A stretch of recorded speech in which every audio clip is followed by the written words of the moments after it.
Welcome back. ظفر صاحب break پہ جانے سے پہلے ڈیولوشن کا میں نے ذکر چھیڑا تھا. صوبوں نے ذرا پریشر ڈالا صوبائی حکومتوں نے کہ یہ جو ایک سینٹرل ایک فنڈ ہاؤس جو بنا ہوا ہے آپ ہمیں اپنا شیئر دے دیں. پنجاب اپنا شیئر رکھے گا پینشن کے لیے اور انشورنس کے لیے, سندھ اپنا رکھے گا. یہ کس حد تک آپ کو, ویسے تو اوبیسلی ای او بی آئی کا ایک سٹانس ہم نے دیکھ لیا وہ نہیں چاہتا, کس حد تک یہ ہوگا یا نہیں ہوگا اور کیوں پروونسز اس پہ زور ڈال رہے ہیں؟ ایک ڈیولیوشن ایک تو کانسٹیٹیوشنل ڈیسیجن اور لیڈرشپ ڈیسیجن تھا جو کہ اس میں کسی بھی ادارے کی ڈائریکٹ اس میں کوئی ایسا انوالومنٹ نہیں تھی, مگر جب ہمارے سے پوچھا گیا تو ہم نے کہا اگر اس ادارے کو آپ نے ڈیوالو کرنا ہے تو اس سسٹم کو کمپیٹیبل سسٹم بنانے کے لیے کم از کم وقفہ 2 سے 3 سال چاہیے. اس کی وجہ سمپل یہ ہے کہ اس کا مینجمنٹ ایز سچ آج آپ شفٹ کر دیں فنڈز بھی چلے جائیں گے, لوگ بھی رول جائیں گے, مگر آپ سرکاری افسر جو ریٹائر ہوتا ہے تو اس کی پینشن بک لینے کے لیے وہ بندہ اگر خود بھی زندہ ہو, ریٹائر ہو اور ہیلدی ویلدی ریٹائر ہو تو پینشن لیتے لیتے وہ رہ جاتا ہے.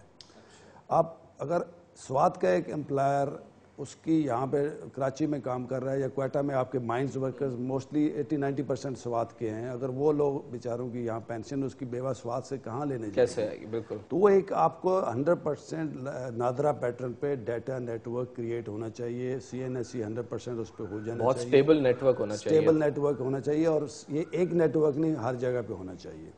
دوسرا جو اس کے اسٹیک ہولڈرز تھے بیسیکلی جو جتنے بھی پاکستان کی لیبر آرگنائزیشنز ہیں اور ٹریڈ یونینز ہیں جو ان سب نے ڈیولوشن کے خلاف لکھا ہمیں.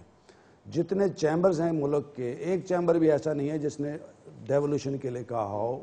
وہ امپلائر ہیں جو 5% کنٹریبیوشن دیتے ہیں, وہ بھی یہاں رہے گا.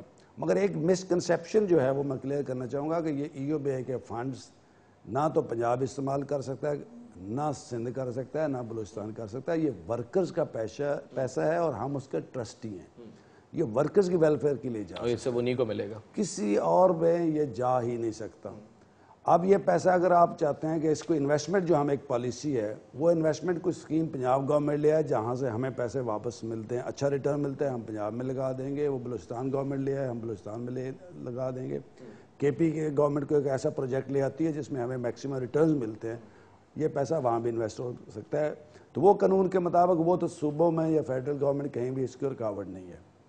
بلکہ ہمارا میجر پروجیکٹ جو ہے ایک ہوٹل پروجیکٹ ہے وہ لاہور میں بن رہا ہے, تو اس کو اوبیسلی لاہور میں جاب کریٹ ہوگا, لاہور میں فیسیلٹی ہوگی, ٹیکسیشن اس پہ جو ریٹرنز آئیں گے وہ لاہور پنجاب گورنمنٹ کو آئیں گے, تو وہ ایشو نہیں ہے. مگر اسٹیک ہولڈرز نہیں چاہ رہے تھے, اور ایز سچ گورنمنٹ چاروں صوبوں کی گورنمنٹ اس کو وقت لے نہیں سکتی تھی پریکٹیکلی, جو میں ادھر بیٹھ کے آبزرو کر سکتا ہوں. اور دوسرا میرا خیال ہے جب جو میرے پریویو میں نہیں ہے بحث کرنا, 2 صوبے اس کو لینا چاہ رہے تھے, 2 صوبے اس کو لینا نہیں چاہ رہے تھے, تو وہ ایک پولیٹیکل کنفلکٹ اس میں آیا. تو then I think wisely, if you ask my personal opinion, wisely these department stood with the federal government. اور وہ سینس بھی بنتی ہے کیونکہ جو آپ نے جو سوات والی ایگزامپل دی ہے وہ کہاں ایسی ہزارہ وہ ایگزامپلز آئی کین. بالکل. اگر غربت کی بات کریں, پاکستان میں غربت کی شرح, اور ہم دیکھ رہے ہیں ایشیائی ممالک میں جو کافی ایسے ملک ہیں, ڈیولپنگ کنٹریز ہیں, جو کہ جس میں ورلڈ بینک سے لے کے ایشیائی ترقیاتی بینک نے بھی وارننگ بار بار شائع کی ہے کہ غربت بڑھے گی, 2011 تک میں بڑھے گی, 2012 میں مزید بڑھے گی. اس کے لیے ای او بی آئی کس طرح سے آپ کس طرح سے دیکھ رہے ہیں جو غربت بڑھی؟ غربت تو ختم ہوگی اس وقت جس وقت اس ملک میں پروڈکشن ختم ہوگی انسانوں کی. آپ بنگلہ دیش جب بنا یا انڈیا بنا, ان کی پاپولیشن گروتھ ریٹ دیکھ لیں, ہماری دیکھ لیں. بنگلہ دیش اسی سے کچھ پرسنٹ گیا, ہم نے 100+% پہ چلے گئے. تو فنڈامنٹل ایشو تو غربت کا یہ اوور پاپولیشن. الٹریسی, اس کے پڑھے لکھے لوگوں کو 8 بچے ہیں, وائی ٹو بلیم دا, آپ ان پڑھ کو کیوں بلیم دیں.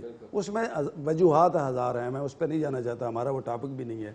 مگر فنڈامنٹل کاز جو ہے غربت کی وہ تو آپ کو یہ پیداوار کنٹرول کرنی پڑے گی. دوسری آگے یہ پیداوار بڑھانی پڑے گی, ریسورسز آپ کو زیادہ پرووائڈ کرنے پڑیں گے. تو اس میں ای او بی آئی کا ایک مائنر رول, اگر آپ پورے اس میں دیکھتے ہیں تو ایک minor role E O B I play کرتی ہے کہ ایک ایٹ دا ایج آف 60 جو ورکرز ہیں, جو بیچارے ساری اپنا خون پسینہ دیتے ہیں, تو ان کو at least they let them have a comfortable transition towards last days of their life. اس کو ایک ایلیمینیٹ کرنے میں یا اس کو ایک تھوڑا سا برنٹ کو برداشت کرنے میں ای او بی آئی کا اپنا ایک رول ہے. اچھا, ویسے آپ کو لگتا ہے کہ ایسے ملک میں جدھر انفلیشن, مہنگائی اتنی زیادہ ہے,